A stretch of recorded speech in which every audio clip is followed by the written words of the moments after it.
பெரம்பலூர் அருகே சூறைக்காற்றுடன் பெய்த மழையால் ஏற்பட்ட சேதங்களை பெரம்பலூர் சட்டமன்ற உறுப்பினர் சிவக்குமார் நேரில் பார்வையிட்டார்.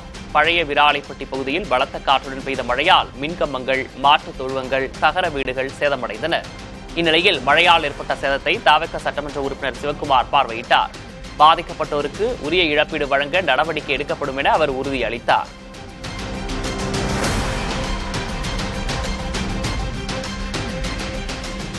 சென்னை நீலாங்கரை பகுதியில் மின்வெட்டால் ஆத்திரமடைந்த பொதுமக்கள் நள்ளிரவில் சாலை மறியலில் ஈடுபட்டனர். தகவல் அறிந்து வந்த காவல்துறையினர் பொதுமக்களுடன் பேச்சுவார்த்தை நடத்தி அவர்களை அப்புறப்படுத்தினர். பின்னர் மின்வாரிய அதிகாரிகளுடன் பேச்சுவார்த்தை நடத்தியதை அடுத்து மின் விநியோகம் சீரானது. இருப்பினும் மீண்டும் நள்ளிரவில் மின்வெட்டு தொடர்ந்தால் தொடர் சாலை மறியலில் ஈடுபட இருப்பதாக பொதுமக்கள் எச்சரித்துள்ளனர்.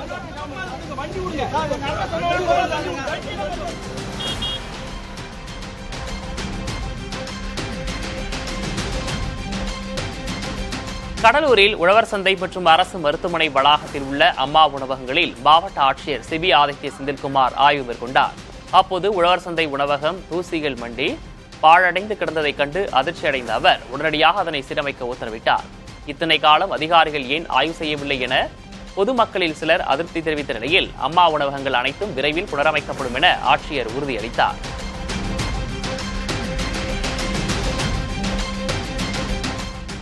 மதுரையில் முன்விரோதம் காரணமாக சிறுவன் படுகொலை செய்யப்பட்ட வழக்கில் 5 பேர் கைது செய்யப்பட்டுள்ளனர். சித்திரை திருவிழாவின் போது கொலையான சிறுவன் குபேந்திரனுக்கும் அதே பகுதியைச் சேர்ந்த முத்துமணி என்பவருக்கும் மோதல் ஏற்பட்டுள்ளது. ஆத்திரத்தில் இருந்த முத்துமணி மற்றும் அவரது கூட்டாளிகள் சிறுவன் குபேந்திரனை கொலை செய்ததாக விளக்கத்தூண் காவல்துறையினர் தெரிவித்துள்ளனர்.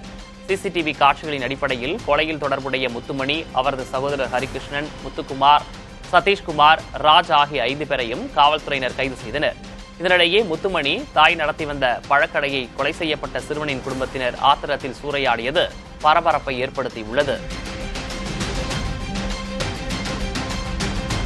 கிருஷ்ணகிரி மாவட்ட ஆட்சியர் அலுவலகத்தில் தங்களது மகளின் மரணத்தில் சந்தேகம் இருப்பதாக கூறி பாதிக்கப்பட்ட பெற்றோர் தர்ணா போராட்டத்தில் ஈடுபட்டனர். மாரிச்செட்டியள்ளியைச் சேர்ந்த பாண்டியன் பானுபிரியா தம்பதியின் 13 வயது மகள் சோபனா கடந்த மார்ச் மாதம் தோழி வீட்டுக்கு சென்றபோது கிணற்றில் சரளமாக மீட்கப்பட்டார். இந்நிலையில் மகளின் மரணத்தில் சந்தேகம் உள்ளதாக குற்றம் சாட்டிய பெற்றோர் நடவடிக்கை எடுக்க கோரி ஆட்சியரின் கார் முன்பு திடீர் தர்ணாவில் ஈடுபட்டனர்.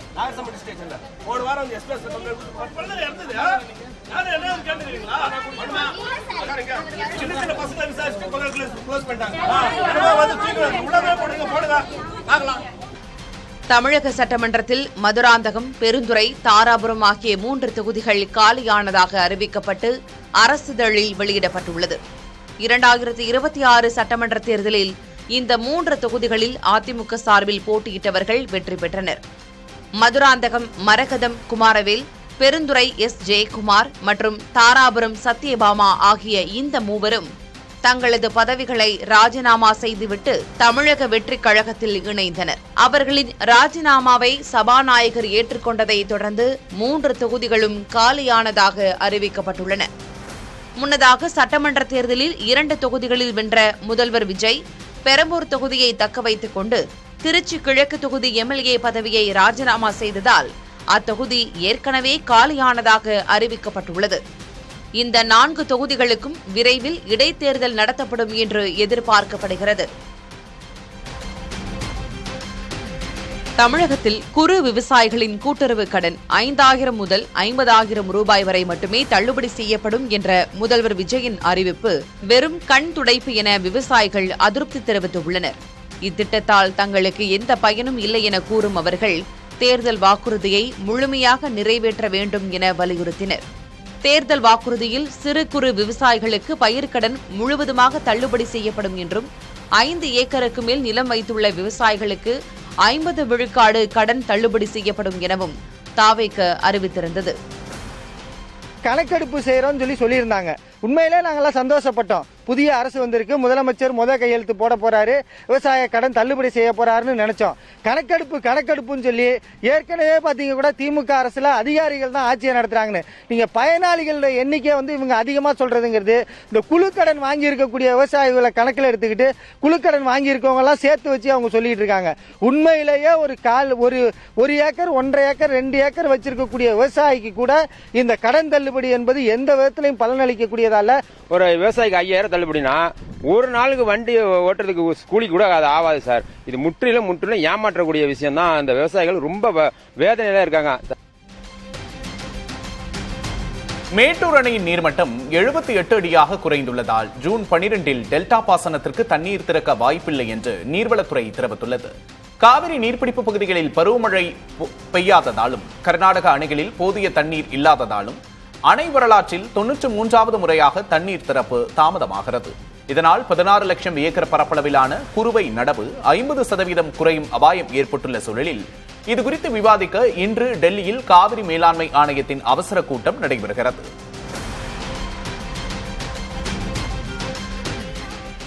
திருவாரூர் மாவட்டம் ஆலங்குடி ஆபத் சகாயேஸ்வரர் ஆலயத்தில் குரு பெயர்ச்சி சிறப்பு பூஜைகள் நடைபெற்றன.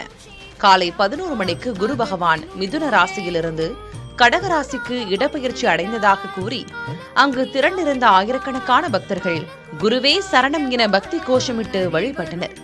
தொடர்ந்து வரும் 28ஆம் தேதி முதல் ஜூன் 4ஆம் தேதி வரை இக்கோயிலில் தினமும் பூஜைகள் சேலம் மாவட்டம் ஓமலூர் மற்றும் காடையம்பட்டி பகுதிகளில் அறுவடை செய்யப்பட்ட மாம்பழங்கள் தேசிய நெடுஞ்சாலை ஓரங்களில் நேரடியாக விற்பனை செய்யப்பட்டு வருகின்றன. வெயில் காரணமாக வரத்து குறைந்து உள்ளதால் 1 கிலோ 50 முதல் 200 ரூபாய் வரை விற்கப்படுகிறது. செந்தூரா, மல்கோவா என 15க்கும் மேற்பட்ட இயற்கை முறையில் விளைந்த மாம்பழங்களை வாகன ஓட்டிகள் ஆர்வமுடன் வாங்கி செல்கின்றனர். ஜூன் முதல் வாரத்தில் வரத்து அதிகரித்து விலை குறைய வாய்ப்புள்ளதாக வியாபாரிகள் தெரிவிக்கின்றனர். சேலம் மண்டல வனப்பகுதியில் வனவிலங்குகள் வேட்டையாடப்படுவதை தடுக்க வனத்துறையின் சார்பில் இரவு நேர ரோந்து பணிகள் தீவிரப்படுத்தப்பட்டுள்ளன. கோடை விடுமுறையை ஒட்டி சேர்வராயன், கல்வராயன், பாலமலை உள்ளிட்ட பகுதிகளில் புள்ளிமான், காட்டுமாடு போன்ற விலங்குகளை பாதுகாக்க சிறப்பு தனிப்படைகள் அமைக்கப்பட்டுள்ளன. 24 மணி நேரமும் கண்காணிப்பில் ஈடுபடும் வனத்துறையினர் விலங்குகளை வேட்டையாடுவோர் மீது வன உயிரின பாதுகாப்பு சட்டத்தின் கீழ் கடுமையான நடவடிக்கை எடுக்கப்படும் என்று எச்சரித்துள்ளனர்.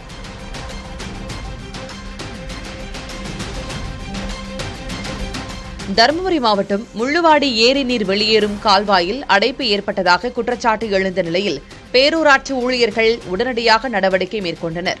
தொடர் மழையால் முள்ளுவாடி ஏரி நிரம்பிய நிலையில் ஏரி நீர் வெளியேறும் கால்வாயில் அடைப்பு ஏற்பட்டது. இதனால் உபரி நீர் ஒகேனக்கல் சாலையில் பெருக்கெடுத்து ஓடுவதாக குற்றச்சாட்டு எழுந்தது. தகவல் அறிந்த பென்னாகரம் பேரூராட்சி ஊழியர்கள் உடனடியாக ஜேசிபி மூலம் அடைப்பை அகற்றினர்.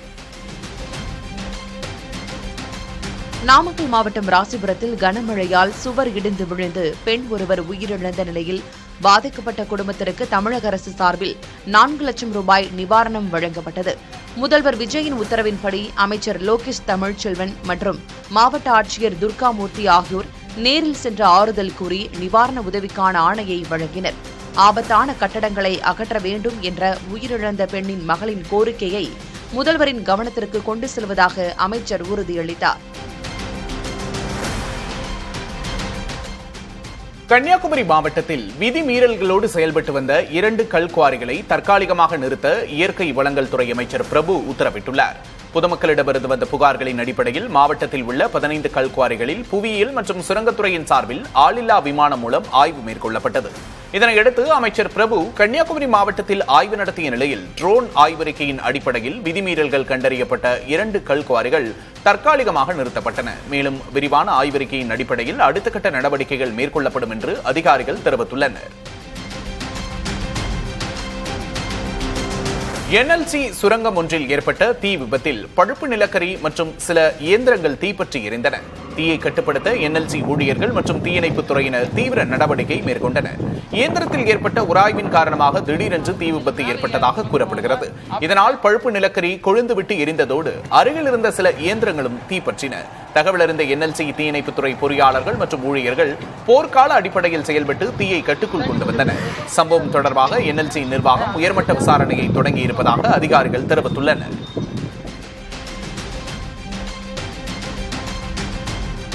வேளாண் பொறியியல் துறையில் உதவி பொறியாளர் பணிக்கான கலந்தாய்வில் தமிழ் வழியில் பயின்ற 24 தேர்வாளர்களுக்கு பணி ஒதுக்கீடு ஆணை வழங்கப்படாததை கண்டித்து தேர்வர்கள் TNPSC அலுவலகத்தில் உள்ளிருப்பு போராட்டத்தில் ஈடுபட்டனர். பின்னர் காவல்துறையினர் அவர்களை அங்கிருந்து வெளியேற்றினர். 116 காலி பணியிடங்களுக்கு நடைபெற்ற தேர்வின் சான்றிதழ் சரிபார்ப்பு மற்றும் கலந்தாய்விற்காக 139 தேர்வர்கள் சென்னை பிராட்வேயில் உள்ள TNPSC அலுவலகத்திற்கு அழைக்கப்பட்டிருந்தனர். இதில் ஆங்கில வழியில் பயின்றவர்களுக்கு பணி ஒதுக்கீடு ஆணை வழங்கப்பட்ட நிலையில் தமிழ் வழியில் பயின்ற 24 பேருக்கு கலந்தாய்வு நடத்தப்படவில்லை என்று கூறப்படுகிறது. இதனையடுத்து பாதிக்கப்பட்ட தேர்வர்கள் உள்ளிருப்பு போராட்டத்தில் ஈடுபட்டனர். தமிழ் வழியில் படித்தவர்களுக்கு வழங்க வேண்டிய 20% இடஒதுக்கீடு முறையாக பின்பற்றப்படவில்லை என்றும் அவர்கள் குற்றம் சாட்டினர். விதிகளின்படி உடனடியாக கலந்தாய்வு நடத்தி பணி ஒதுக்கீடு ஆணை வழங்க வேண்டும் என்றும் தேர்வர்கள் வலியுறுத்தினர். தூத்துக்குடி மீன்பிடி துறைமுகம் அருகே இளம் பெண்ணை கூட்டாக பாலியல் வன்கொடுமை செய்ததாக 3 பேரை போலீசார் கைது செய்து விசாரணை நடத்தி வருகின்றனர். தூத்துக்குடியைச் சேர்ந்த பெண் ஒருவர் பாத்திமா நகர் பகுதியைச் சேர்ந்த மோஹித் மற்றும் அவரது நண்பர்கள் தன்னை கடத்திச் சென்று பாலியல் வன்கொடுமை செய்ததாக காவல் நிலையத்தில் புகார் அளித்துள்ளார். மேலும் 2500 ரூபாய் பணம், செல்போன் மற்றும் 2 வெள்ளி மோதிரங்களையும் பறித்துச் சென்றதாக தெரிவித்துள்ளார். இதனையடுத்து நகர துணை காவல் கண்காணிப்பாளர் சுனில் தலைமையில் அமைக்கப்பட்ட தனிப்படை போலீசார் மோஹித், ரித்தீஷ் மற்றும் திலோத் மெர்லின் ஆகிய 3 கைது செய்து விசாரணை நடத்தி வருகின்றனர். குன்றக்குடி அருகே பாரம்பரிய மீன்பிடி திருவிழாவில் ஏராளமான மக்கள் பங்கேற்று கட்லா, விரால் உள்ளிட்ட மீன் வகைகளை அள்ளிச் சென்றார்கள். விவசாயம் செழிக்க வேண்டி பலவான்குடி தாமரை கண்மாயில் நடைபெற்ற இந்த நிகழ்வில் சிவகங்கை, திண்டுக்கல், புதுக்கோட்டை மாவட்ட மக்கள் திரண்டனர். பாரம்பரிய ஊத்தா கூடைகளை கொண்டு கட்லா, விரால், ஜிலேபி என நாட்டு மீன்களை போட்டு பிடித்தனர்.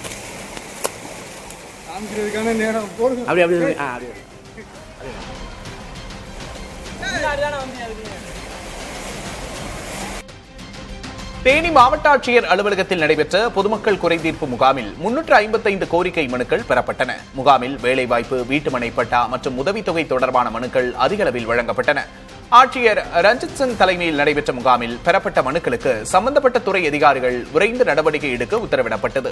மேலும் பிற்படுத்தப்பட்டோர் மற்றும் சிறுபான்மையினர் நலத்துறையின் சார்பில் 20 சிறுபான்மையினர் மகளிருக்கு 1,12,000 ரூபாய் மதிப்பிலான விலையில்லா தையல் இயந்திரங்கள் வழங்கப்பட்டன. சென்னையிலிருந்து திருச்செந்தூர் செல்லும் செந்தூர் அதிவிரைவு ரயிலில் பயணிகள் நெரிசலை குறைப்பதற்காக 5 கூடுதல் பெட்டிகள் நிரந்தரமாக இணைக்கப்பட உள்ளதாக தென்னக ரயில்வே அறிவித்துள்ளது. இதனால் ரயிலின் மொத்த பெட்டிகளின் எண்ணிக்கை 18 23 உயர்கிறது. இந்த புதிய மாற்றம் சென்னையிலிருந்து ஜூன் 15 முதலும் திருச்செந்தூரிலிருந்து ஜூன் 16 முதலும் அமலுக்கு வருகிறது.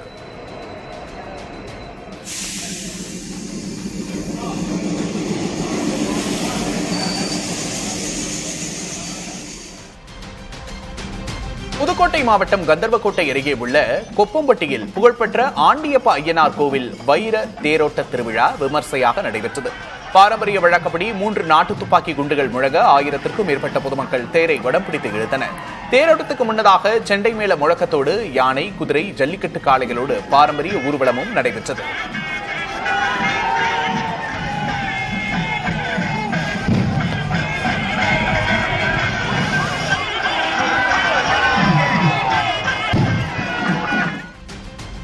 திருவண்ணாமலை அருணாச்சலேஸ்வரர் கோயிலில் நடிகையும் ஆந்திர மாநில முன்னாள் அமைச்சருமான ரோஜா சாமி தரிசனம் செய்தார். அண்ணாமலையார் மற்றும் உண்ணாமலை அம்மனுக்கு நடைபெற்ற சிறப்பு அபிஷேகத்தில் ரோஜா கலந்து கொண்டார். அவருக்கு கோயில் நிர்வாகம் சார்பில் மாலை அணிவித்து பிரசாதங்கள் வழங்கப்பட்டன. கோயிலுக்கு வந்திருந்த பக்தர்கள் நடிகை ரோஜாவுடன் போட்டி போட்டுக்கொண்டு ஆர்வமுடன் புகைப்படம் எடுத்து மகிழ்ந்தனர்.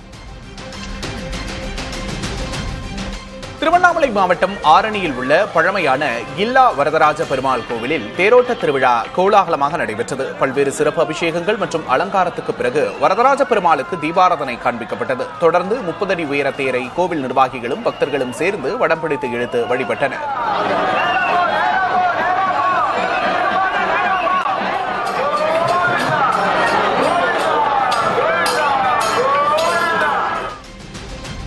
கரூர் மாரியம்மன் கோவில் வைகாசி திருவிழா தேரோட்டத்தில் ஏராளமான பக்தர்கள் கலந்து கொண்டனர். இக்கோவிலில் வைகாசி திருவிழா கடந்த 10ஆம் தேதி கம்பம் நடுதலோடு தொடங்கியது.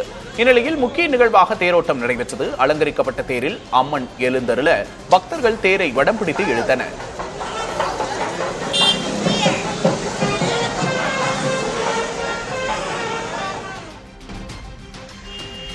வேலூர் மாவட்டத்தில் நேற்று 108.1 டிகிரி ஃபாரன்ஹீட் வரை வெயில் பதிவான நிலையில் மாலையில் பலத்த காற்றுடன் பரவலாக மழை பெய்தது. வேலூர் மாநகர், ஒடுகத்தூர், குடியாத்தம், கேவி குப்பம் உள்ளிட்ட பகுதிகளில் கனமழை மற்றும் சாரல் மழை பெய்தது. ஒடுகத்தூர் அருகே வேப்பங்குப்பம் பகுதியில் இடி தாக்கியதில் 2 தென்னை மரங்கள் தீப்பற்றி எரிந்ததுடன் ஒரு கன்றுக்குட்டி உயிரிழந்தது. பலத்த காற்றால் பள்ளிகொண்டா குடியாத்தம் சாலையில் மரம் சாய்ந்து போக்குவரத்து பாதிக்கப்பட்டது. மேலும் விரிஞ்சிபுரம் அருகே காமராஜபுரம் பகுதியில் மரங்கள் மற்றும் மின்கம்பங்கள் சாய்ந்ததால் மின்சாரம் துண்டிக்கப்பட்டது.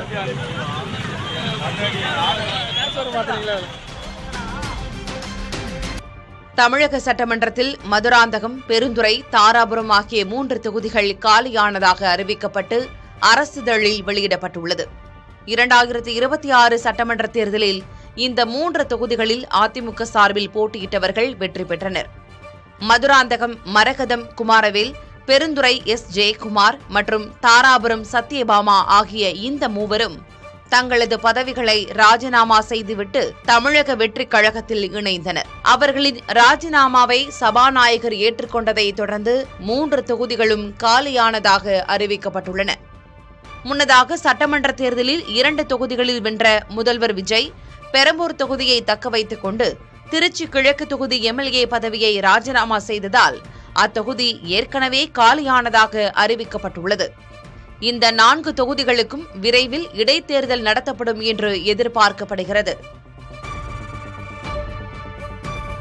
கட்சித்தாவல் புகார் இருக்கும் எம்எல்ஏக்களின் கடிதத்தை சபாநாயகரால் எப்படி ஏற்க முடியும் என்று கே. பழனிசாமி தரப்பினர் கேள்வி எழுப்பியுள்ளனர். அதிமுக எம்எல்ஏக்கள் 3 பேரின் ராஜினாமாவை சபாநாயகர் ஏற்றதற்கு கே. பழனிசாமி தரப்பு எதிர்ப்பு தெரிவித்துள்ளது. இது தொடர்பாக செய்தியாளர்களிடம் பேசிய அதிமுக எம்பி இன்பதுரை, தாவேக்காவில் இணைந்த 3 அதிமுக எம்எல்ஏக்களின் ராஜினாமா ஏற்பை திரும்பப் பெற வேண்டும் என்றும், இல்லை என்றால் நீதிமன்றத்தை நாட இருப்பதாகவும் தெரிவித்துள்ளார். தாவேக்காவின் அனைத்து முடிவுகளையும் கண்மூடித்தனமாக ஆதரிக்க முடியாது என்றும், குதிரை பேர அரசியலை எதன் பொருட்டும் நியாயப்படுத்த முடியாது என்றும் காங்கிரஸ் எம்பி ஜோதிமணி தெரிவித்திருக்கிறார். தாவேக்காவில் அதிமுக எம்எல்ஏக்கள் இணைந்து வரும் நிலையில் ஜோதிமணி இந்த விமர்சனத்தை முன்வைத்துள்ளார். காங்கிரஸை பலவீனப்படுத்த பல மாநிலங்களில் மக்கள் தீர்ப்புக்கு எதிராக பாஜக குதிரை பேரத்தில் ஈடுபட்டது என்று குற்றம் சாட்டிய அவர், தமிழ்நாட்டில் குதிரை பேரத்தை ஆதரித்துவிட்டு பிற மாநிலங்களில் அதனை எதிர்க்கும் இரட்டை நிலைப்பாட்டை காங்கிரஸ் ஒருபோதும் எடுக்க முடியாது என குறிப்பிட்டுள்ளார். அவ்வாறு செய்வது காந்தி, நேரு ஆகியோரின் கொள்கைகளுக்கும் தியாகத்திற்கும் செய்கிற வரலாற்று துரோகம் என்றும் அவர் எச்சரித்துள்ளார். சர்வதேச சந்தையில் கச்சா எண்ணெய் விலை கடும் உயர்வை சந்தித்திருக்கும் நிலையில் இந்தியாவில் பெட்ரோல், டீசல் விலை கடந்த 10 நாட்களில் மட்டும் லிட்டருக்கு தலா 8 ரூபாய் உயர்த்தப்பட்டுள்ளது. ஈரான் போர் மற்றும் ஹோர்முஸ் நீரிணை முடக்கம் காரணமாக சர்வதேச சந்தையில் ஒரு பீப்பாய் கச்சா எண்ணெய் $65 இருந்து $110 கடந்தது. இந்தியா தனது கச்சா எண்ணெய் தேவையில் 85 விழுக்காட்டிற்கு மேலாக வெளிநாடுகளில் இருந்து இறக்குமதி செய்து வருகிறது. தற்போதைய விநியோக தட்டுப்பாட்டால் எண்ணெய் நிறுவனங்கள் தினசரி 1000 கோடி ரூபாய் இழப்பை சந்தித்து வந்த நிலையில் அந்த இழப்பை ஈடுகட்ட பெட்ரோல், டீசல் விலை உயர்த்தப்படுவதாக கூறப்படுகிறது. கடந்த 10 நாட்களில் 5 முறை விலை உயர்த்தப்பட்டிருக்கும் நிலையில் எண்ணெய் நிறுவனங்களின் தினசரி இழப்பு 600 கோடி ரூபாயாக குறைந்துள்ளதாக தெரிவிக்கப்பட்டிருக்கிறது. 5 ஏக்கர் வரை நிலம் வைத்திருக்கும் விவசாயிகளுக்கு பயிர்க்கடன் முழுமையாக தள்ளுபடி செய்யப்படும் என்ற தேர்தல் வாக்குறுதியை தாவேக அரசு மீறிவிட்டதாக எதிர்க்கட்சித் தலைவர் உதயநிதி ஸ்டாலின் தனது எக்ஸ் பக்கத்தில் சாடியுள்ளார். தற்போது 50,000 ரூபாய் வரையிலான கடன்கள் மட்டுமே தள்ளுபடி என அறிவித்திருப்பது விவசாயிகளுக்கு இழைக்கப்பட்ட அநீதி மற்றும் நம்பிக்கை மோசடி என்றும் அவர் கூறினார். பயிர்க்கடன் தள்ளுபடி என்ற பெயரில் தாவேக அரசு ஸ்கேம் செய்வதாகவும் உதயநிதி குற்றம் சாட்டினார். இப்படி இன்னும் நிறைய ஏமாற்றங்களுக்கு மக்கள் மனதளவில் தயாராக இருக்க வேண்டுமா சிஎம் சார் என்றும் அவர் கேள்வி எழுப்பியிருக்கிறார். விவசாயிகளுக்கான பயிர்க்கடன் தள்ளுபடி என்பது விஞ்ஞான ஏமாற்று வேலை என்று அதிமுக பொதுச் செயலர் எடப்பாடி பழனிசாமி விமர்சித்திருக்கிறார். சட்டம் ஒழுங்கு சீர்கேடுகளை தடுக்க முடியாமல் குதிரை பேரம் என்ற கேவலமான அரசியலை அரங்கேற்றும் தமிழக அரசை மக்கள் அருவருப்பாக பார்த்துக் கொண்டிருப்பதாகவும், அதை திசை திருப்பவே இந்த பயிர்க்கடன் தள்ளுபடி அறிவிப்பை வெளியிட்டிருப்பதாகவும் பழனிசாமி விமர்சித்துள்ளார்.